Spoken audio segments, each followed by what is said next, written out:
Attention mga Filipino senior citizens, pinaka-latest update sa Universal Social Pension. Tatalakayin na sa Senado. Magiging batas na ba ito? Pag-uusapan natin dito sa video na ito. Hold up.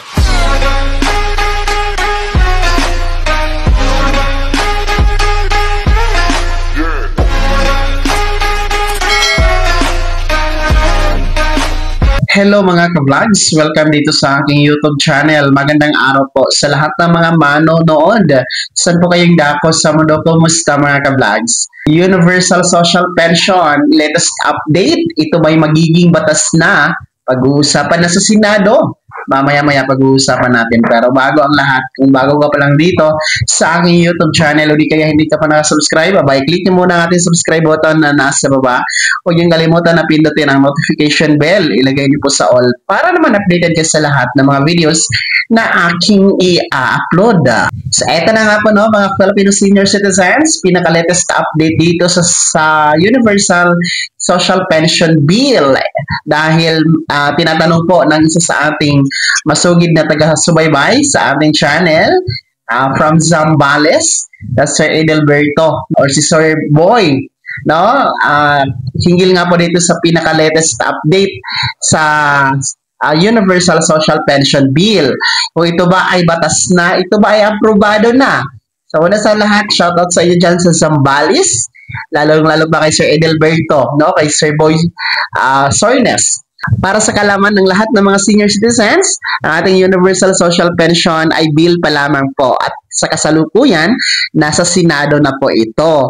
And dahil nga po naabutan ito ng pagsara ng sesyon ng Senado noong February 5 dahil nga po sa kampanya at eleksyon ngayong noong nakaraang May 12 ay hindi na po ito nabigyan ng prioridad at hindi na naisama sa agenda ng nakaraang sesyon ng Senado.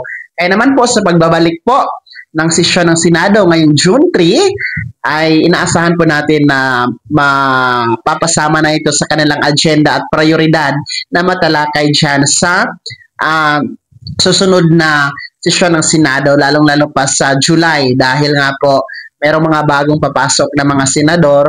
And ang last term kasi ng mga papaalis at graduate ng mga senador ay sa June 30, no? And then July, bagong upo na mga senador na po yan.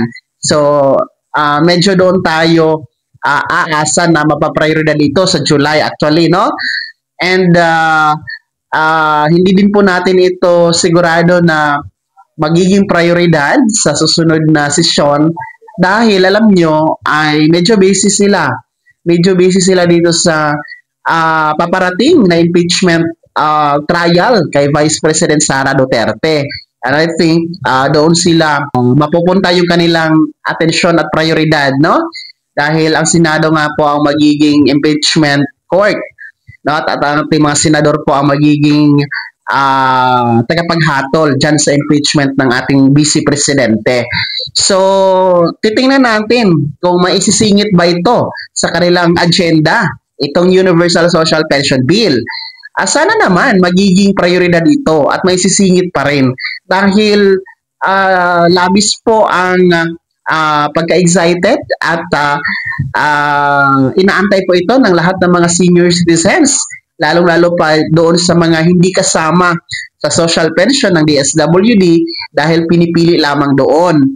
No? Inaantay talaga ito ng lahat sapagkat wala lang pipiliin dito, mayaman o mahirap, may pensyon o wala, indigent or hindi, basta 60 years old pataas, abay makakasama dito sa Universal Social Pension Bill. Kung magiging batas, ay makakatanggap po ng 1,000 piso bawat buwan na pensyon ang lahat ng mga Filipino senior citizen. Kaya sana naman po panawagan sa ating Senado, no, lalong-lalo pa sa mga bagong uupong senador ngayong July, no, ay bigyang daan naman po at bibigyang prioridad, no, magiging urgent sana na maging batas itong Universal Social Pension Bill para po sa kapakanan at benepisyo ng lahat ng mga lolo at lola. So yan po ang pinaka-latest update, Sir Edelberto.